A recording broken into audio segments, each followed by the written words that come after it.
Segunda Guerra Mundial marca el inicio de un periodo para todo el mundo y también el reconocimiento de Estados Unidos y la Unión Soviética como las grandes potencias mundiales. Por un lado, Estados Unidos tenía el bloque capitalista y la URSS al bloque comunista. Ambos bloques marcaban políticas distintas y cada país quería expandir su influencia hacia más países. Estados Unidos se vio beneficiado un poco más, ya que fueron más los países que optaron por añadirse a este bloque y tomar la política capitalista. México, al ser uno de los países más cercanos a Estados Unidos, fue de gran interés para Estados Unidos. Para México, el impacto de la Segunda Guerra Mundial no fue como en otros países y de cierto modo se dieron circunstancias que beneficiaron al país. Por ejemplo, en la economía, México desarrolla el sistema de industrialización por sustitución de importaciones, en el que la economía se basó en priorizar el interior y no requerir del apoyo internacional. A pesar del interés estadounidense en México, la política nacional no se vio tan intervenida. Sin embargo, sí encaminó acciones en favor de la seguridad internacional y la paz. Muestra de ello fueron las acciones por el desarme nuclear del continente, pues la Guerra Fría fue un momento de tensión mundial por la amenaza de un conflicto nuclear, con el que el desastre mundial sería peor que los que habían dejado las dos guerras mundiales. Para los años 70, México, con su política exterior, llevó a cabo acciones que buscaban el establecimiento de un nuevo orden económico mundial. Con estas acciones se comienza una nueva etapa que busca el desarrollo de los países del entonces llamado Tercer Mundo. El presidente Luis Echeverría tuvo la posibilidad de hacer de México más activo en la política internacional, y con ello la política exterior mexicana se fortalece y comienza a tener un peso y una importancia más fuertes.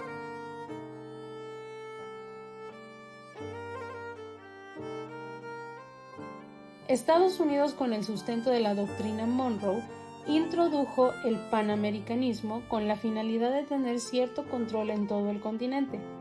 Cuando las relaciones internacionales comienzan a tener una presencia más frecuente, las Américas buscan tener unión entre ellas.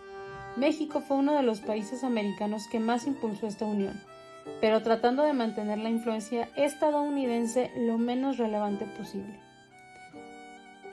Sin embargo, el ascenso de Estados Unidos al liderazgo mundial hizo que surgiera una gran brecha entre los países americanos y Estados Unidos, ya que Estados Unidos, al ser el líder mundial, dejaba mucha diferencia con respecto a los países latinoamericanos que eran considerados del tercer mundo.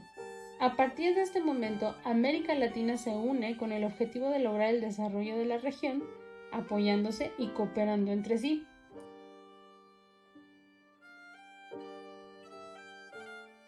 Bajo esta nueva etapa de apoyo latinoamericano, en 1948 se aprueba en Bogotá la Carta de la Organización de los Estados Americanos. México tuvo una participación diplomática destacada gracias al canciller Jaime Torres Bodet, quien acertó al proponer un orden jurídico interamericano. Se destacó también la importancia de comprometerse a buscar el avance económico en los países americanos más débiles. Con la OEA, el panamericanismo prácticamente desapareció y las relaciones entre países latinoamericanos se hicieron más fuertes y estables.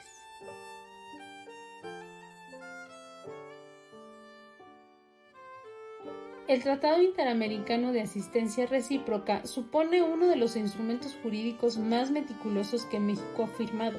Este tratado establece que debe tener una respuesta militar ante algún ataque realizado en contra de cualquier país del continente, siendo que México era considerado un país pacifista. Pero de esta manera, al tener una respuesta militar, se ejercía el derecho de legítima defensa.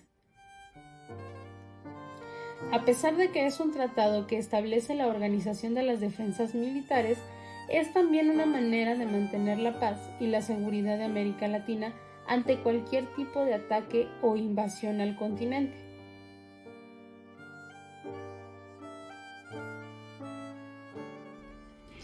Este tratado buscaba la desnuclearización de América Latina a través de un acuerdo e iniciativas que impidieran que la región se viera involucrada en el peligro de las armas nucleares.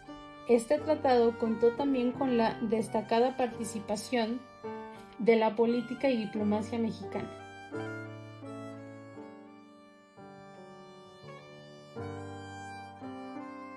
En la parte de la economía, establecer una zona económica exclusiva llevó a Chile y Perú a exigir que se reconociera un cierto dominio sobre una parte del mar que llegaba a sus costas.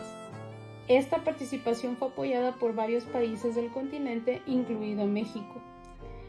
Ante esta situación, los países potencias pues no lo vieron con muy buenos ojos, ya que ellos tenían más control y dominio sobre estos mares, y el hecho de que Perú y Chile exigieran parte del mar pues no les pareció nada bien. Sin embargo, Colombia, Venezuela y México encabezaron la propuesta que logró definir la zona económica exclusiva como mar patrimonial con una extensión de 200 millas.